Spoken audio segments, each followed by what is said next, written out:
Chhatrapati Shivaji Maharaj, doctor Babasaheb Ambedkar या महामानवांच्या विचारांना प्रथम अभिवादन करून महाराष्ट्रामध्ये आज दिनांक 10/9/2025 रोजी सर्व पक्षीय ज्या पुरोगामी संघटना आहेत त्यांच्या वतीने जनसुरक्षा बिल या संदर्भात मोठं आंदोलन चालू झालेलं आहे। तर जनसुरक्षा बिल जे आहे ते महाराष्ट्र शासनाने 10 जुलै 2025 विधानसभेत पास केलं आणि 11 जुलै 2025ला ते विधान परिषदेमध्ये पास केलं। तर हे जनसुरक्षा बिल नेमके आहे काय, तर ज्याच्यामध्ये पूर्ण महाराष्ट्रातून 10,000 ते 12,000 नुसत्या सूचना आल्या का हे बिल याच्यामध्ये हे केलं पाहिजे, सूचना केली पाहिजे, परंतु ते कुठल्याही प्रकारचं लक्षात न घेता तरीसुद्धा या महाराष्ट्रातल्या सरकारने, फडणवीस साहेबांच्या सरकारने ते पास केले। तर याच्यामध्ये असं आहे की आम्ही संविधानाला मानणारे लोक आहोत। देशामध्ये संविधान सर्वात मोठं आहे, ते संसदेपेक्षा सुद्धा मोठं आहे। संविधान जिवंत राहिले पाहिजे, त्याचा प्रसार प्रचार झाला पाहिजे। संविधान हा प्रत्येकाच्या घरामध्ये असला पाहिजे। संविधान हा आमचा आत्मा आहे, तो आमचा श्वास आहे आणि म्हणून संविधानाच्या अधीन राहून हे जर बिल पास झालेलं असतं तर ते चांगलं असतं। परंतु हे जे बिल आहे हे आमच्या अभिव्यक्ती स्वातंत्र्यावर गदा आणणार आहे। आम्ही बोलायचं नाही, आम्ही आंदोलन करायचं नाही, ही खूप मोठं आमच्यावर असलेली बंदी आहे।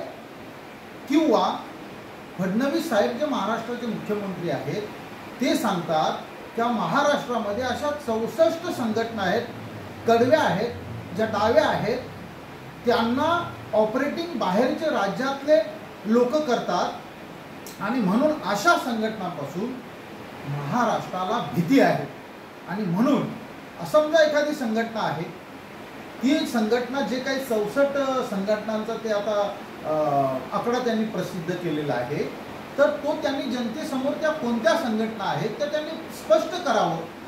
किंवा त्या खरोखर कडव्या असतील, त्या जर अराजक कृत्य माजवणारे असतील तर जरूर त्यांच्यावर बंधन व्हावं। परंतु मला दुसरं असं सांगायचं आहे की आमच्या भाषणबंदीवर तुम्ही आणू शकत नाही, आमच्या बोलण्यावर तुम्ही बंदी आणू शकत नाही।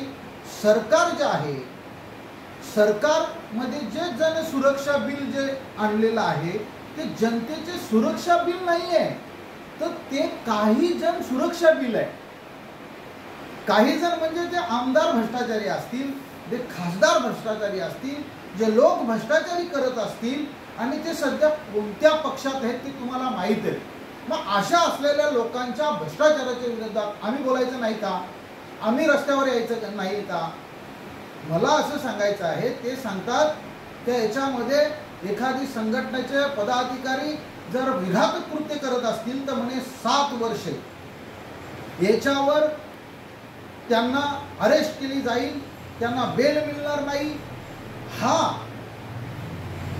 जे काही सांगण्यात येत आहे, यावेळी मी असं सांगतो की एखादी संघटना अजूनही प्रसिद्ध केलेली नाही आणि त्या संघटनेचा म्हणे जर रस्त्यावर आंदोलन चालू असेल तर तुम्हाला उदाहरण सांगतो की एखादा गरीब शेतकरी त्याच्या मुलीचं लग्न आहे म्हणून बँकेत गेला असेल आणि तो त्याचे काही असलेली पैशांची रक्कम घेऊन त्या रस्त्याने अचानक जात असेल आणि तिथे समजा त्या रस्त्यात जर आंदोलन असेल तर त्याला पकडून त्याची ते जप्त करून हे पैसे तू त्या असलेल्या आंदोलनाच्या ठिकाणी किंवा त्या असलेल्या संघटनेला मदत करतोस असा ठपका ठेवून त्यांना त्याच्यात पकडलं जाऊ शकतो। अशा प्रकारचं राजकारण सुद्धा होऊ शकतं। मला एवढंच सांगायचं आहे की या देशामध्ये संविधान आहे, ते संविधान डॉक्टर बाबासाहेब आंबेडकरांनी आम्हाला दिलेलं आहे आणि तो प्रत्येकाचा, भारत देशातली जेवढी 130 करोड जनता आहे तिचा तो आत्मा आहे। त्याच्यात आमचे कायदा कानून सर्व दिलेले आहेत, त्याच्यात आम्हाला जगण्याचा अधिकार दिलेला आहे, आम्हाला बोलण्याचा अधिकार दिलेला आहे।